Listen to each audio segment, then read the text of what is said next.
Okay, I think that this will be the best possible scenario imaginable. I want some rest.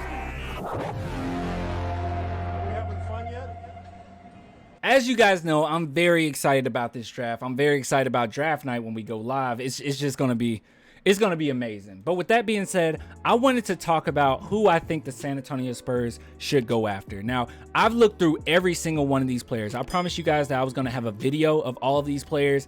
Not just yet, okay? But I have looked at every single one of them, and we got quite a few videos out on these players now anyways. But with that being said, I'm fairly familiar with what these players bring to the game of basketball, okay? So I am familiar with it, and I think that I've come up with the best possible scenario for the San Antonio Spurs and what direction they could go in that would just make for the perfect draft. Now, I want to go ahead and get some house rules out the way, okay?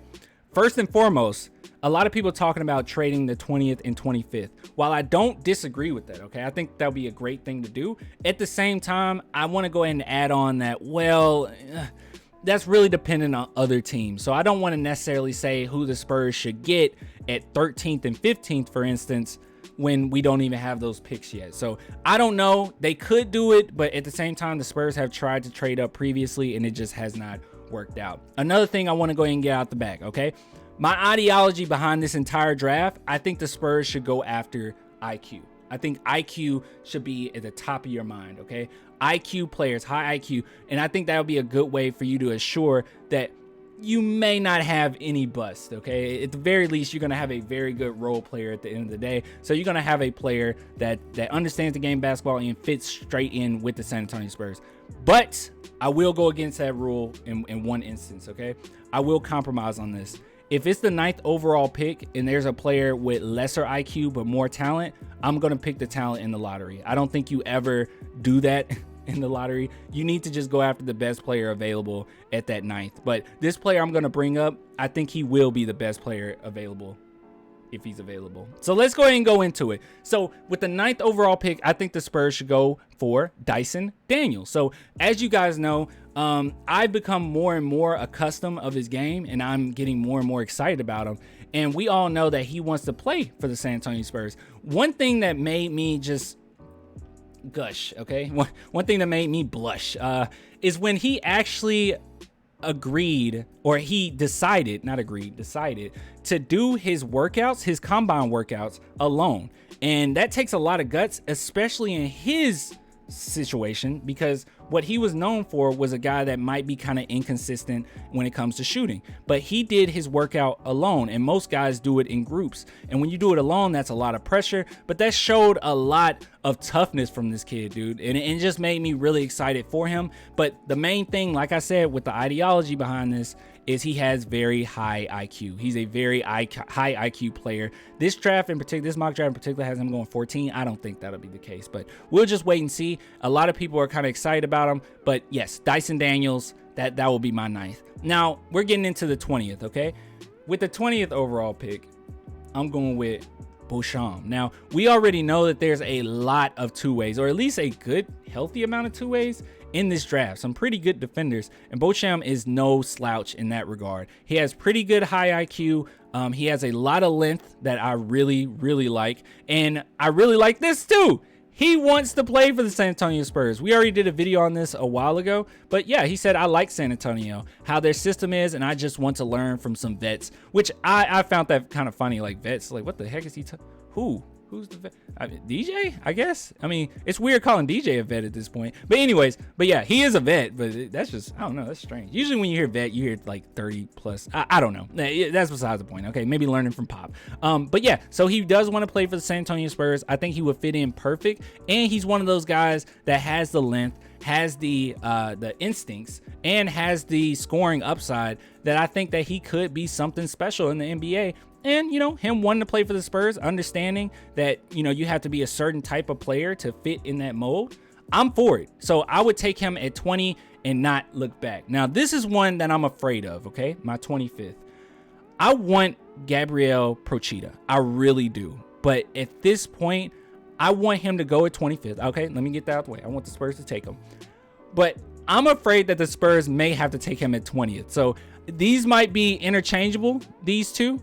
Might be interchangeable here, Because as we already know, the San Antonio Spurs have got screwed over quite a bit on people that they've talked to, and then those players go ghost. If you don't know what's going on, I already did a video on it, but Pròcida, he went ghost. The San Antonio Spurs talked with him, and we haven't heard anything else about that. And usually that's an indication that the Spurs have promised that they will draft the player. Usually that's what happens, okay? So I'm just going to make that assumption that they want to draft him, but when other teams find out that you want to draft someone, they go ahead and draft him.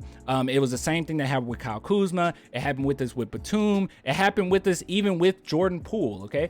And on top of it, the reason why we went ahead and went after our boy Josh Primo is because teams knew that we were interested in Josh Primo. That's why he went so high. So just keep that in mind. I'm afraid of this one because I think that this could make or break me personally as far as the draft, because I think he is phenomenal. He is going to be absolutely legit. So Pròcida, I want him at 25 or 20th, but dude, if we can manage to get him at 25th, that's a steal, like absolute steal. Don't listen to anyone that says he should go in the second round. Don't listen. All right, now, like I said, he's high IQ as well, okay? Very high IQ. Now, I'm definitely going IQ when it comes to the 38th overall pick, okay? I'm like, I can't even talk straight. I'm just like so excited about this.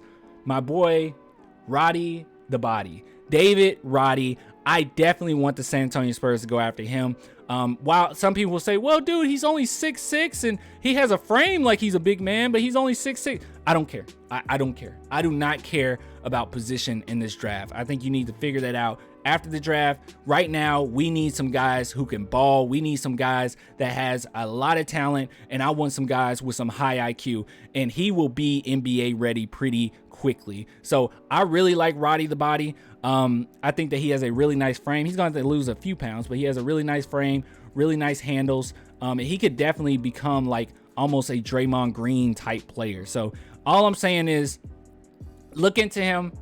Hopefully he's not gone by the 38th, but I definitely want us to go ahead and get Roddy the Body. So let's go ahead and sum it up. Okay. So we have Dyson Daniels at 9th. We have Beauchamp, and I hope I'm saying it right. Okay. I know it's like French. I think it's French. Beauchamp. And then we have our boy Pròcida. And then we have obviously Roddy the Body. So you guys let me know what you think. I'm sorry. I'm just like so excited for this draft. And there's so many different situations that the Spurs could go in, like different scenarios that the Spurs could go in. And don't get me wrong, I wouldn't be upset, because especially around the 9th, I wouldn't be upset if they went after a lot of these players. Like if they went after Tari Eason instead, or Jeremy Sohan, or Johnny Davis, like they have him here, I wouldn't be angry, okay? Especially Benedict Mathurin, if he fell, I wouldn't be angry. I would say, yeah, those are some good picks. But with that being said, me personally, I think that this will be the smartest way to go about it. You will get some bona fide good players, okay? And I think we will leave that draft saying we won the NBA draft. So you guys let me know what you think. If you want to support the channel, only $2 a month, Patreon and YouTube members, link in the description. I'll give it to you later. Until next time, deuces.